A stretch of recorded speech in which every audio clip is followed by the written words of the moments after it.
बंगला मंठार में जी सुबह सुबह के वक्त इस वक्त जो है बारिश हो रही है। ये हम आपको लाइव मनाज़र दिखा रहे हैं मंठार न्यूज़ की स्क्रीन पर। सुबह सुबह का वक्त है। गर्मी की शिद्दत में भी जो है काफ़ी कमी वाक़या हुई है और रोज़ेदारों के लिए भी ये मौसम जो है एक नेमत से कम नहीं।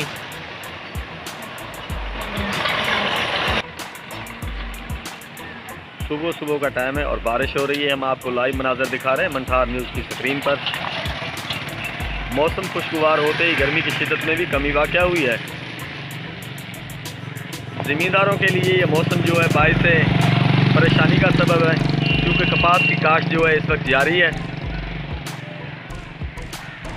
लेकिन अल्लाह ताला की तरफ से ये रहमत है की बारिश है। ये हम आपको लाइव मनाज़र दिखा रहे हैं मंठार न्यूज़ की स्क्रीन पर। सुबह सुबह का वक्त है, बादलों की गरज जो है जारी है, बारिश हो रही है, तेज़ बारिश इस वक्त हो रही है बंगला मंठार में।